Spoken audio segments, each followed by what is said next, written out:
லைஃப்பில் மனுஷனுக்கு நிறைய கோல்ஸ் இருக்கும். சின்ன கோலும் இருக்கும், பெரிய கோலும் இருக்கும். ஆனால் நம்மள நிறைய பேர் நிறைய கோல்ஸ் அச்சீவ் பண்ண முடியாமல் போயிடுவோம் இல்லையா? இதுக்கு காரணம் என்ன அப்படின்னு நம்ம ஆழ்ந்து யோசிச்சோம்னா, நம்மள நிறைய பேர் அந்த கோலை பற்றி மட்டுமே யோசிச்சுட்டு இருப்போம் தேவையில்லாமல். டார்கெட்டை பற்றி யோசிப்போம். அந்த டார்கெட்டை ரீச் பண்ணுவோமா இல்லையா? எத்தனாவது பிளேஸில் நம்ம வருவோம்? நம்மள மாதிரியே நிறைய பேர் அந்த டார்கெட்டை நோக்கி வந்தால் என்ன பண்ணுறது? நம்ம ஏதாவது ஷார்ட்கட்ஸை யூஸ் பண்ணுமா? இந்த மாதிரியே யோசிச்சுட்டு இருப்போமே தவிர, அந்த கோலை அடையிறதுக்கு நான் இன்றைக்கி என்ன பண்ணணும், அதற்கான வழிமுறை என்ன, ப்ராசஸ் என்ன, நான் என்னை எப்படி மேம்படுத்திக்கணும், என்னை எப்படி நான் ஸ்ட்ராங் ஆக்கணும், என்னுடைய நாலேஜையும் ஸ்கில்ஸையும் நான் எப்படி இம்ப்ரூவ் பண்ணணும், தொடர்ந்து நான் எப்படி ப்ராக்டிஸில் இருக்கணும், இதை பற்றி நம்மள நிறைய பேர் யோசிக்க மாட்டோம். இந்த காரணத்தினால அந்த கோலை அடையிறதுக்கான அந்த ஆக்டிவிட்டியை நம்ம கோட்டை விட்டுருப்போம். இந்த காரணத்தினால கோலை அடைய முடியாமல் போயிடும். ஒரு சிம்பிள் எக்ஸாம்பிள் நான் சொல்கிறேன். நீங்கள் ஒரு தோசை மாஸ்டர் அப்படின்னு நீங்கள் வைங்களேன். இன்டர்நேஷ்னல் லெவலில் ஒரு தோசை காம்படிஷன் நடக்க போது அதில் நீங்கள் பார்ட்டிசிபேட் பண்ண போகிறீங்க. அமெரிக்காவில் நடத்த போகிறாங்க. இப்போ நீங்கள் ஃபஸ்ட்டு ப்ரைஸை வின் பண்ணி ஆகணும். அப்போ என்ன பண்ணணும்? ஃபஸ்ட்டு ப்ரைஸை நான் வின் பண்ணணும். ஒருவேளை செகண்ட் ப்ரைஸ் போச்சுன்னா என்ன பண்ணுறது? உலகம் ஃபுல்லாக இருந்து தோசை மாஸ்டர் வருவாங்களே, வேறு யாராவது என்னை விட சூப்பராக தோசை பண்ணிட்டா, புது விதமான தோசை பண்ணிட்டா நான் என்ன பண்ணுறது? இப்படிலாம் உட்காந்து யோசிச்சுட்டு இருந்தீங்கன்னா நீங்கள் கண்டிப்பாக அங்கே ஜெயிக்க மாட்டீங்க. நீங்கள் என்ன பண்ணணும்? ப்ராசஸில் ஃபோக்கஸ் பண்ணணும்.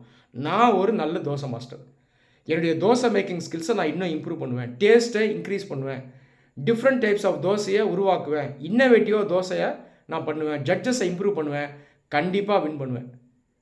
இதில் தான் நீங்கள் ஃபோக்கஸ் பண்ணணும். இதை ஃபோக்கஸ் பண்ணும்போது ஆட்டோமேட்டிக்காக நீங்கள் அந்த செகண்டில் உங்கள் டியூட்டியை கரெக்டாக பண்ணியிருப்பீங்க.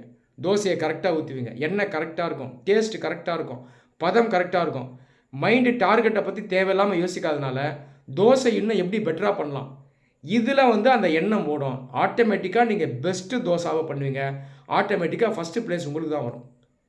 இப்படி தான் உங்களுடைய இலக்கு அடையணும். இன்றைக்கி நிறைய ஐஏஎஸ் ஆஸ்பிரண்ட்ஸ் இதை தப்பு தான் பண்ணுறாங்க.